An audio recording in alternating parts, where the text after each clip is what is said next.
ഏതൊരു നടനായാലും സന്തോഷം. ആരുടെ കൂടെയാണെങ്കിലും നമുക്ക് കേരള സ്റ്റേറ്റ് അവാർഡ് എന്ന് പറഞ്ഞാൽ അത് ഭയങ്കര ഒരു വലിയ ബഹുമതി തന്നെയാണ്. എന്നെപ്പോലെ വളർന്നു വരുന്ന ഒരു ആൾക്ക് എന്ന് പറഞ്ഞാൽ അത് പ്രത്യേകിച്ച് ഇപ്പം മമ്മൂക്കൻ്റെ കൂടെയാണെന്ന് പറയുമ്പോൾ അത് അതിനേക്കാൾ വലിയ സന്തോഷം, അതൊരു അത്ഭുതമാണ്. പിന്നെ എൻ്റെ കൂടെ ഉണ്ടായിരുന്ന എല്ലാ ഞങ്ങൾ ഒരുമിച്ച് മത്സരിച്ച എല്ലാ നേതാക്കന്മാർക്കും എൻ്റെ ഹൃദയം നിറഞ്ഞ നന്ദി. മികച്ച നടിക്കുള്ള 55ാമത് സംസ്ഥാന ചലച്ചിത്ര പുരസ്കാരത്തിൽ തനിക്ക് ലഭിച്ച അംഗീകാരത്തിൽ സന്തോഷം പങ്കിടുകയാണ് ഷംല ഹംസ. തൃത്താല സ്വദേശിനിയായ ഷംല ഹംസയുടെ മികച്ച പ്രകടനമാണ് ഇതിലൂടെ കാഴ്ചവെക്കാൻ സാധിച്ചത്.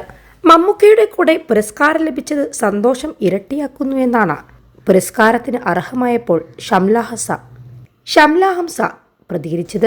ഫെമിനിച്ചി ഫാത്തിമ എന്ന പ്രകടനത്തിലെ മികച്ച പ്രകടനമാണ് ഷംല ഹംസയെ ഈ വലിയ നേട്ടത്തിന് അർഹയാക്കിയത്. പുരസ്കാര നേട്ടം പ്രഖ്യാപിച്ചതിന് പിന്നാലെ തൻ്റെ അണിയറ പ്രവർത്തകർക്കും പ്രേക്ഷകർക്കും നന്ദി അറിയിച്ചുകൊണ്ട് ഷംല ഹംസ പ്രതികരിച്ചിരുന്നു.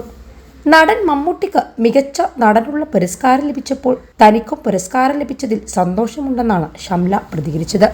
ഫെമിനിച്ചി ഫാത്തിമയിലെ ഷംല ഹംസയുടെ അഭിനയത്തിന് ഏറെ കയ്യടികളാണ് ഇതിനോടകം നേടിയെടുക്കാൻ സാധിച്ചത്. അഭിനയരംഗത്ത് തുടക്കക്കാരിയായ ഷംലയുടെ ആദ്യത്തെ അവാർഡാണിത്. ആദ്യ അവാർഡ് തന്നെ മമ്മൂട്ടിക്കൊപ്പമായതിൽ ഏറെ സന്തോഷത്തിലാണ് ഷംല. ഫെമിനിച്ചി ഫാത്തിമ എന്ന കഥാപാത്രത്തിൽ തനിക്ക് അഭിനയിക്കാൻ ഒരുപാടുണ്ട് എന്നത് കണ്ടാണ് ആ സിനിമ തിരഞ്ഞെടുത്തത്. കേരള സംസ്ഥാന ചലച്ചിത്ര അവാർഡ് ലഭിക്കുക എന്നത് വളരെ വലിയ ബഹുമതിയാണ്. അതും മമ്മൂട്ടിയുടെ കൂടെ ലഭിക്കുക എന്നത് അത്ഭുതമായി തോന്നുന്നു.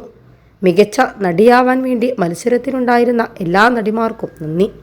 1001 നുണകൾ എന്ന സിനിമയിലൂടെയാണ് ഫെമിനിച്ചി ഫാത്തിമയിൽ അഭിനയിക്കാൻ സാധിച്ചത്. എല്ലാവരുടെയും സപ്പോർട്ട് കാരണമാണ് ഈ കഥാപാത്രത്തെ ചെയ്യാൻ കഴിഞ്ഞതെന്നും ഷംല തുറന്നു പറയുന്നുണ്ട്.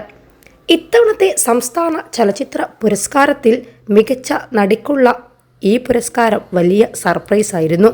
ഫെമിനിച്ചി ഫാത്തിമയിലെ മിന്നും പ്രകടനത്തോടെയാണ് ഷംല കേരളത്തിലെ ഇക്കഴിഞ്ഞ വർഷത്തെ മികച്ച നടിയാവുന്നത്. മമ്മൂട്ടി മികച്ച നടനാവുമ്പോൾ മികച്ച നടിയാവുന്നത് ഷംലയാണ്. തൻ്റെ കുഞ്ഞിന് 6 മാസം പ്രായമുള്ളപ്പോഴാണ് ഷംല ഫെമിനിച്ചിയിലെ ഫാത്തിമയായി എത്തിയത്.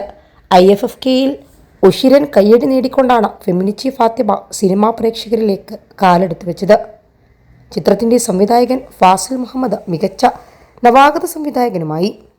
കഴിഞ്ഞ 2 വർഷം സംസ്ഥാന ചലച്ചിത്ര പുരസ്കാരത്തിലെ മികച്ച നടി പാലക്കാട് ജില്ലയിലെ തൃത്താലയിൽ നിന്നാണ്.